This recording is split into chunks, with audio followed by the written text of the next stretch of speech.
Hey, it's me, Raika. Today we're going to have a look at Thoran the Fallen King from the Graveborn faction.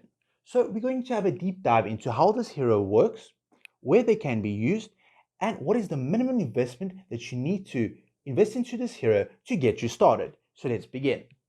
This hero wears plate-based gear, is part of the tank class, and his primary role, unlike what it says here in the description, is to do a massive amount of reflected damage onto your enemies.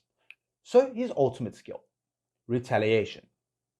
Thoran focuses for several moments before swinging his weapon at all of the enemies in front of him, dealing 140% damage to them. 200% of the damage received by Thoran during his focusing stage is dealt back to the enemies as additional damage. While in a focused state, Thoran is immune to control effects and receives less damage. The level 2 increases the damage dealt to 160%, and the level 3, he recovers 40% of the damage dealt to enemies as health. So the main thing about this skill is the 200% of damage received by Thoran during the focusing stage. So what this means, as you keep fighting enemies at a much higher deficit, or enemies that are much stronger than you, such as 150 levels and above your current level that you are currently fighting the enemies, Thoran will deal a significant amount of damage because of this 200% multiplier. This is the reason why he is extremely powerful when used in campaign. His next ability, Domination. Thoran cleaves at an enemy, dealing 120% damage to them and causing them to fall to the ground. So this is a mini knockback. The level 2, damage is increased to 140%, and the level 3, 80% of damage is converted into health, and finally, the level 4, damage is increased to 160%. His next ability, Resurrection, which is a passive. Thoran resurrects himself after dying with 60% of his health restored. This skill can only be used once per battle. After being resurrected, nearby enemies are stunned by 3 seconds. So this is a little icon that appears over their heads. The level 3, value of health recovered is increased to 75% of his max health. And finally, the level 4, Thoran's attack rating is increased by 20% for 10 seconds after being resurrected. Taint. At the start of battle, Thoran deals 100% damage to the enemy with the least amount of health, also causing them over the next 15 seconds. If any damage is dealt to Thoran, the cursed enemy will lose health equal to 70% of the damage value. Duration is extended to 25 seconds. The level 3, cursed enemy loses health equal to 75% of that Thoran receives, and the 60 engravings. While Thoran is cursed, the enemy target's health recovery is reduced by 50%. Now, the two extremely important items that Thoran needs, his signature item and his furniture. So let's have a look at his signature item. When you unlock it, Thoran cannot be killed during the initial focusing stage of his retaliation skill. So this is his ultimate skill. So this essentially allows Thoran to accumulate all of that reflected damage and to be able to one-shot all the enemies with his ultimate skill.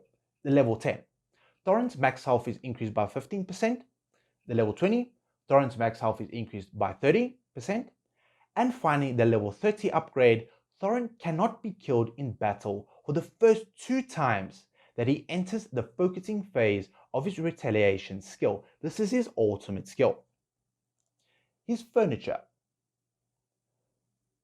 So the 3 out of 3 unlock. Enemies that are stunned by the skill Resurrection are drawn towards Thoran, and he recovers 5% of his max health for every enemy stunned by the skill. So the more enemies that are grouped up all the way around Thoran, the more health Thoran will be able to recover. The 9 out of 9, Thoran immediately recovers 150 points of energy after he is brought back to life by his resurrection skill.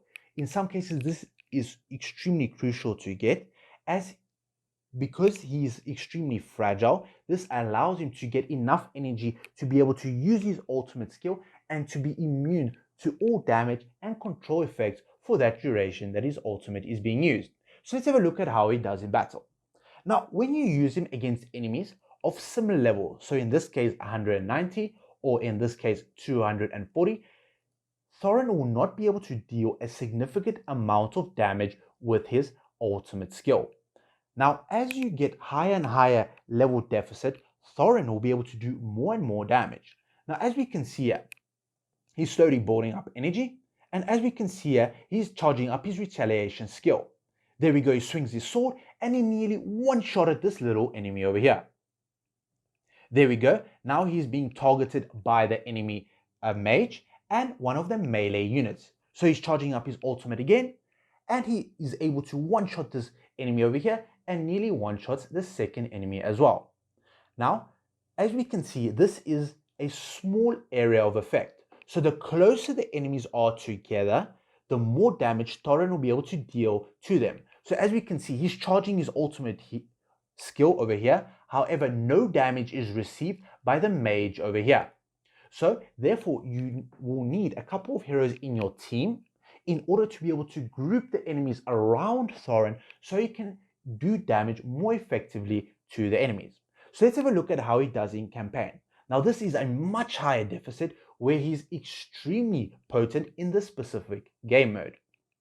Now as you can see here, we have a couple of heroes in this team. So we have the first hero being Pippa. Now what does Pippa do? In this case, Pippa will essentially teleport Thoran to a very specific position in the enemy back line.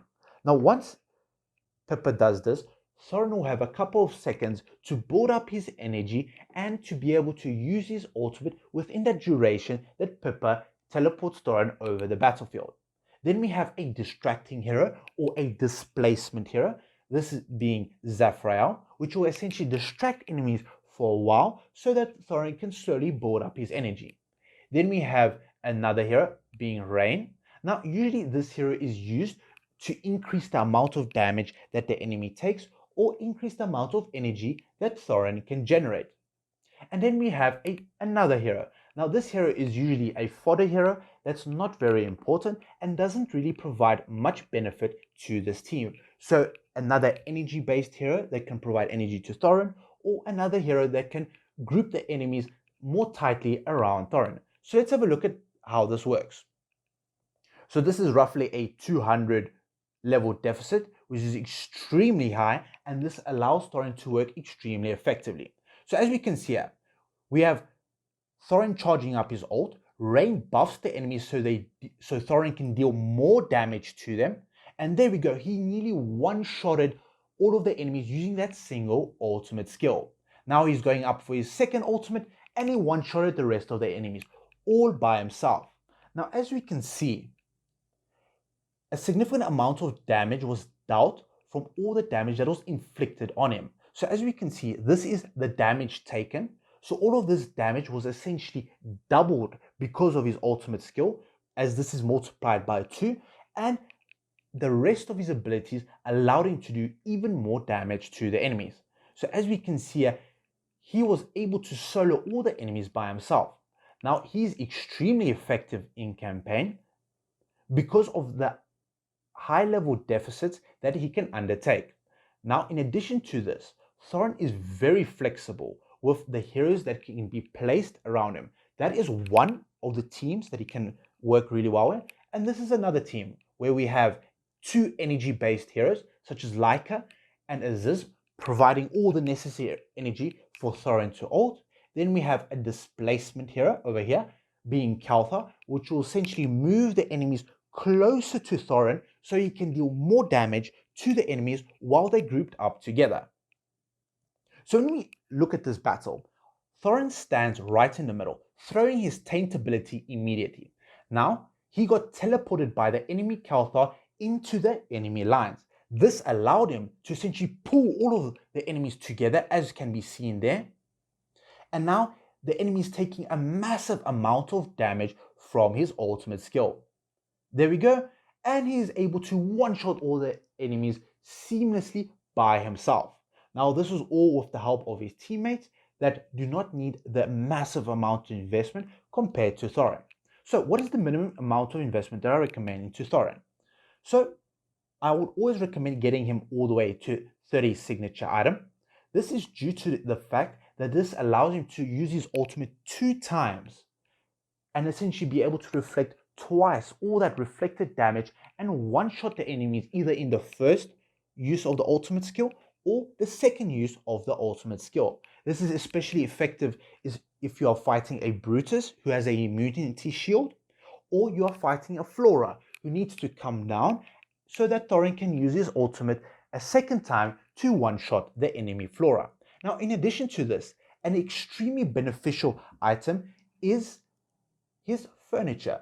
The reason for this is for this 150 point energy recovery. Now, when all of his teammates are dead, there is no way for Thoran to generate extra energy. So any point of extra energy that he can get either from his teammates, himself, or any other source, this will be greatly beneficial to Thoran and allowing him to effectively cheese the enemies with a single ultimate.